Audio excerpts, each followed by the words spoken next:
President Trump is threatening to slap 200% tariffs on alcohol from the European Union. It's in response to the bloc's placing a flat duty of 50% on US whiskey. That move itself in retaliation to steel and aluminium tariffs from Washington. Well, the tit for tat is further escalating tensions between the two sides, who have been long-time trading partners. Luke Schrager has more. The transatlantic trade spat escalates again, and this time it's alcohol in the firing line. The European Union has just put a nasty 50% tariff on whiskey. If this tariff is not removed immediately, the U.S. will shortly place a 200% tariff on all wines, champagnes, and alcoholic products coming out of France and other EU-represented countries. That 50% import duty is itself a response to Donald Trump's own tariffs on steel and aluminium. The European Union stated on Wednesday it would allow levies on 26 billion euros worth of US products previously suspended to come in on April 1st. Despite the mounting trade war, Brussels has left the door open to negotiation. We are prepared for whatever might come, and we have been preparing for over a year. We want to be very, very clear on this, that the EU is not part of the problem here, and the suggestion that we are part of the problem is deeply misguided. We believe that we should be working with the US to be part of the solution. EU wine exports to the United States were worth nearly 5 billion euros last year, according to statistics agency Eurostat. Nearly a third of its total wine exports globally, with France and Italy making up the majority.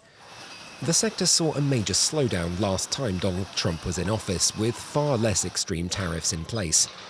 Elsewhere, though, on another front of the trade war, Canadians have come up with their own solution when it comes to alcohol, simply boycotting American spirits, among other products.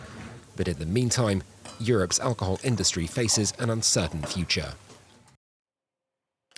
Well, let's bring in Dr Ignacio Sánchez Recarte now. He's the Secretary General of CEEV. It's the largest European wine industry lobby. Great to have you on the programme, Ignacio. Thank you so much for joining us. First of all, I'd just love to get your reaction to this threat of 200% tariffs on alcohol from the European Union that Washington is now threatening to put in place. So thank you very much, and thank you for the invitation.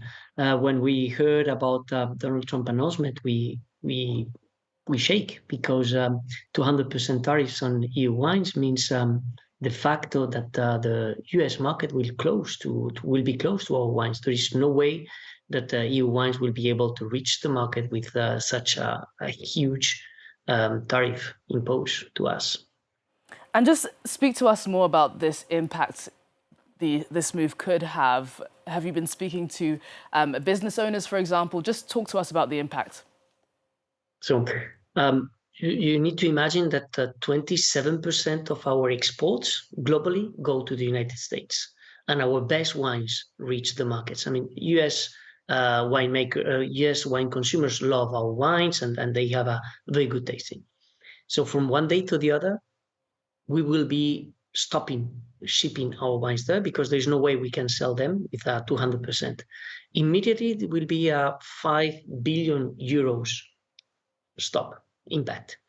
And then we need to think about the intermediate impact on wine companies, because we have to produce the wines. We have the vines, we have the grapes, we'll continue the harvest, but we don't have a place to put our wines. We don't have an alternative market. So it will be a hard hit on the long-term economic sustainability of our wine companies. And what is CEEV likely to do now? What's next for you? How are you going to try to cushion this blow if Trump does follow through on his threat? So happily, for years, I mean, more than a decade, we have an extremely good relation with the US wine industry. And we have agreed to maintain what we call a wine for wine approach, which is keep, please, wine outside of any retaliation list, outside of any unrelated trade dispute. So what we are begging, we are asking the European Commission, and our colleagues will have to ask to the US administration, is resolve the problem of steel aluminium, but please do it without including wines in the retaliatory list. For example, the European Commission is now opening a public consultation, a stakeholder consultation on the the list of products to be impacted by EU countermeasures. We have already said it, black on white, we don't want our US wine colleagues to be impacted by these measures. We won't be out of any kind of retaliation. And do you believe that the EU will listen to your calls? Do you think that they'll stop here, or do you think that they will continue to issue tariffs in retaliation to Trump's threats? It's difficult because when we discussed with the Commission said we didn't start this. So it should be the US administration to stop hitting EU companies.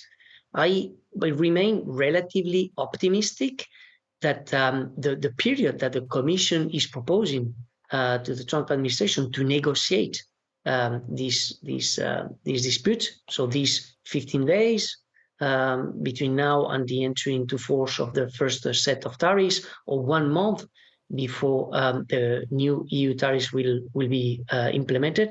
I really hope and remain a little bit optimistic that the two administrations will reach a medium agreement so that we are not that much impacted. We'll have to see how it all plays out. Ignacio, good luck. We hope everything works out. Thank you so much for joining us on the programme. It's great to have your insight there. Thank you very much. It's time now.